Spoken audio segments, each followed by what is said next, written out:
You are all weirdos. Weird science is the revolution. Weird science is the revolution. Hello, everybody, and welcome back to the Weird Science Comics YouTube channel, where I'm going to try to do a new show, the DC Comics Preview Show, where I will go through a bunch of the books that come out each and every week from DC Comics. Not spoil them, but let you know if I like them or not. Give you a little bit of info about them, so that when you go off to the comic store, you're a little more knowledgeable about what is hitting the shelves that week. Now, usually I will do this earlier. I ended up trying to do this. I won't even tell you how many times I've tried to record this and just keep messing up. But hey, that's behind the scenes. Also, I thought maybe I'll start doing this on Sunday night. That would give people more time. You'd have all of Monday to maybe check it out and decide or find out what's coming out that week. So I think that going forward, it will come out Sunday night. And usually I will be joined by one and only Sus Gabe Hernandez, reviewer extraordinaire who once gave Predator #1 a 9 out of 10. So we'll get his sus opinions as well. Now, I'm doing this by myself, but it's a kind of a cool week to jump in here and do this because it's Annuals Week at DC Comics. And what Annuals Week is, if you don't know, is that if there are 5 weeks of comics at DC, that means 5 Tuesdays in a month. You end up having the last one, the 5th one, being a Annuals Week, which surprisingly, you usually get annuals, but surprisingly, we don't get any this week. It's a weird Annuals Week, but we do have a couple issues, and I'm going to go through a couple of these, let you know what I thought, as I said. And while that's fine and dandy, I still will be reviewing them in full as we go forward. This week, hopefully, most of those reviews coming out on Tuesday. And if you do end up liking this, let me know because I'll try to do a Marvel show as well. So we'll start off by letting you know what is coming out this week from DC Comics. And there's a bunch of books coming out. I'm not going to talk about all of them, but there are such things as DC Pride 2023 #1. Now, I'm not going to go fully into this. This is one of those anthologies, 100-page, $10 things. I don't like anthology books, especially these 100-pagers, and I don't care if I'm talking Pride issue, Cybernetic Sunday, Dog Days of Summer, Nuclear Winter, Christmas, whatever the hell it is. I don't love these anthologies, especially the real long ones that are $10, because usually, while you think you're getting a lot of bang for your buck, you're getting a lot of nonsense stories that I would not normally read. And in this Pride issue, there is a Grant Morrison story that I think is interesting enough.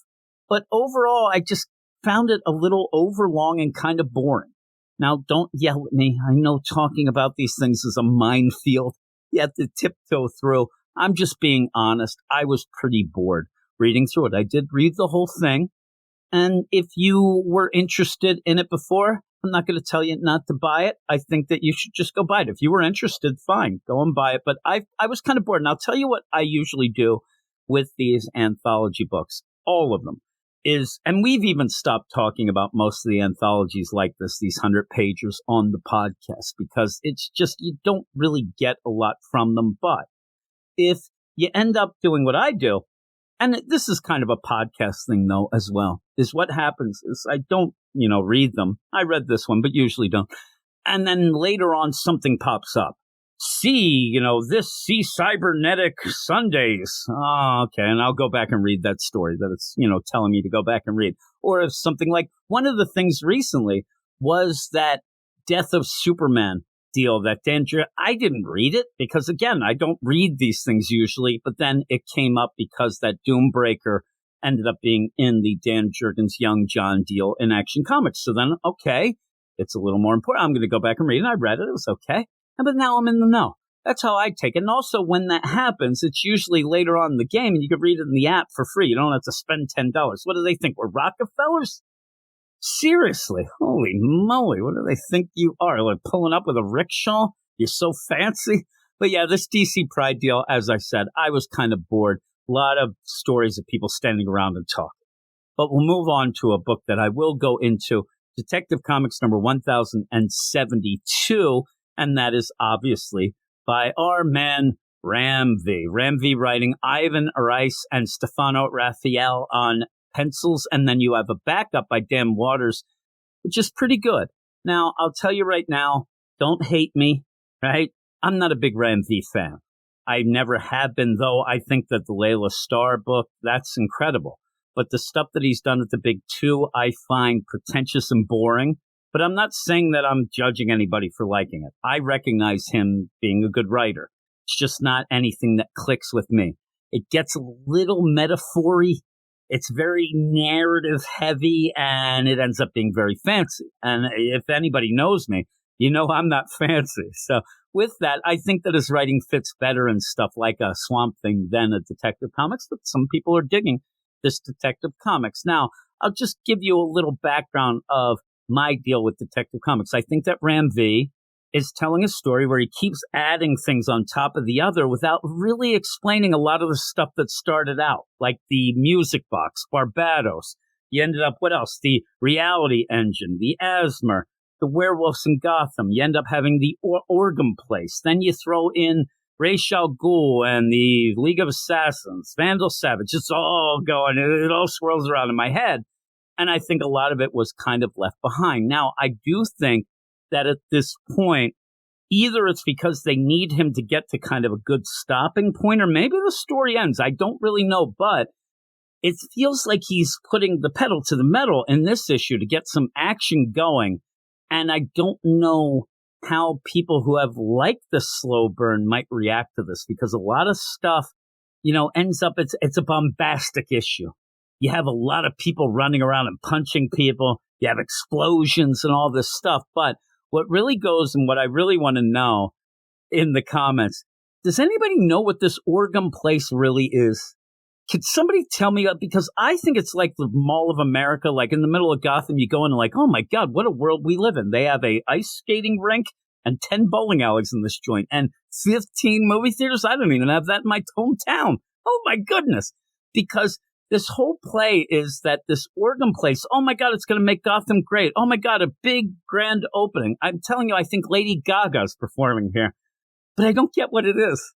And it's just kind of like almost like a catchphrase throughout this. And I don't know, it's a weird play because I swear to God that it was going to be built on the ruins of the old Arkham.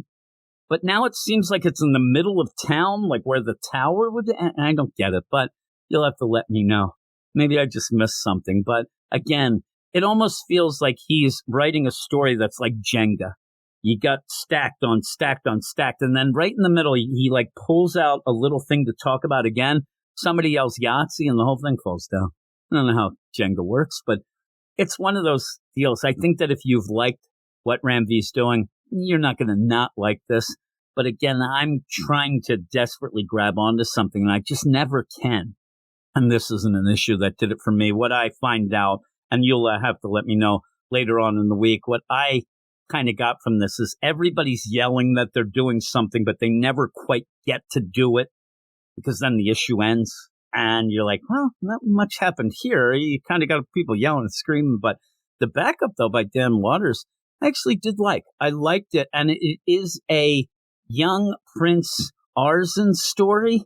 And again, it's adding another thing, though we already have Arzen, but it's giving you a little bit of detail. And I appreciate the detail of it. So I'm interested in that and what it is. It's taking place right after his father has been killed by Ra's al Ghul. So we're going to see that reaction, see how that whole play of being against the League of Assassins really, really took hold, especially with the young Prince Arzen. So I think that's worth getting. And overall, yeah, it's one of those things. And when I do review this, I'll go more in depth of what I really like and don't like. But at this point, I'm kind of like, it didn't change my mind about liking it or not liking it. It just kind of happens. But there you go. I think that it's one of those that if you have it on your pull list, you're going to get it anyway. I'll say that a lot, but overall, still not a huge fan of what Ram V's doing. Now, there's another issue that's coming out, Icon versus Hardware #3, the Milestone stuff. I haven't been reading that, so I'm not going to talk about it, but I just wanted to mention that that is coming out. Now, the next issue here, it's a doozy, and it's a shame. It's the Power Girl Special #1. I say it's a shame because what Leah Williams does in this issue might be the funniest stuff you've ever read. The problem is it's also the boringest stuff. It's really, really boring. There's a lot of just standing around and woe is me dialogue. You end up having Johnny Sorrow, obviously, he's upset. He's still yelling about how he couldn't transition into the talkies. I'm like, seriously, dude, you got to get over that at least. And then you end up having Power Girl, who is woe is me, the super family, they don't like me. Throws in something that wasn't there before. It's funny, out of nowhere, you get full out, guys look at me like they want to do stuff and they're prying eyes and hands. I'm like, all right, well, there you go. I don't know why she didn't mention that as much before. Before she was making fun and making fun of the boob window and stuff, but now it's a bad thing. But with that, I wouldn't want prying eyes and hands on me, even though I don't know, that never happened. Not a handsome man, but you end up where it's just Power Girl saying, woe is me about this, with her psychic powers, jumping into the psychic scape and punching people. And by the end of this, if you sit there and you're like, well, Leah Williams, I want to read this because I want to see if she does understand the character. I'll tell you right now, she doesn't.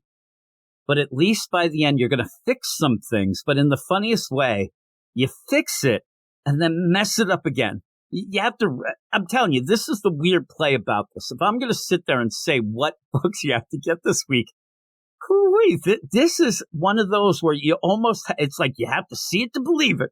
You have to read it to believe it. It's that bad. I will be reviewing this. I'll be reviewing this on the channel here. So if you don't end up getting it, I will probably lose my mind talking about it because it is straight up nonsense. The art looks good. Marguerite Savage art is pretty good. But also what we get in this is Joanne Starr and Natasha Bustos doing the backup, which is the Fire and Ice story. This is going to be something like Leah Williams. This Power Girl story is going to continue in the fall. Well, this is also the first bit of this Fire and Ice book that will start up in the fall as well. And if you want to know if I think that they get, Fire and Ice, or if the idea is it's not great. It really isn't. Again, there's not much to it, but I don't know why Guy Gardner has to be the punching bag for every single writer. Just because Fire and Ice show up and just because Ice is in it, it doesn't mean that sus, Guy Gardner. You can have a Guy Gardner that has his layers. The reason why Guy Gardner's been a character for quite some time now, because while he comes off as an asshole, he actually does end up doing heroic things. And that makes the idea, it's like a Damian Wayne. You have these characters that seem sus. They seem like they don't want to be heroes. They almost seem like villains at points. But then when the push comes to shove, you find out they're the most loyal. They're the ones that really care. They're the ones that are heroes, even if it's tough to be a hero for them. Maybe their personality isn't suited to be a hero, but that even makes them more heroic because they can get past that. Nobody seems to understand this with Guy anymore. Guy is there to be handsy. Guy is there to be sexist. Guy is there to be pig-headed and a jerk. And I don't know why you're doing this. And that's what happens in this story again. I think it's another awful portrayal of Guy Gardner as just the punching bag, as almost the joke, but the sus joke. And I think it's bullcrap. And also, just as an aside, for some reason, before I even knew their name, that Joanna Starr had blocked me on Twitter. So at least she's got some sense, right?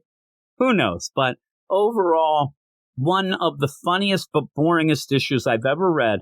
And again, there's things in this that you won't believe happens. There's Streaky shows up and it's just nonsense. And there are twists and turns that you never saw coming because nobody would, because they're ridiculously stupid. But there you go. I don't want to go too much into it because I'll keep that for the review. But there you go. There are the previews. You don't have a lot of issues this week. So again, I want this to come out earlier. I'm going to tighten it up a bit. This is just me just talking about these books right now. But I hope to have Gabe join me, sus and all, and then go forward with it as we go through. And if everybody does like this, we'll do the same thing with Marvel and maybe some indie stuff and maybe get more things going on. It's just something I wanted to try out. A little rough around the edges, but I hope that you enjoyed it. Let me know what you thought. Let me know. Again, with these, I'm going to review them anyway. I was going to say let me know when you go read it, but by then I'll review it and you can let me know what you thought of the issues there as well. I don't know what I'm talking about. It's late. I'm tired. The rent's too damn high. I don't have $10 to buy a book. I'm not a Rockefeller. I'm going through the greatest hits of the show. It's like a clip show after the actual show. It's great, right?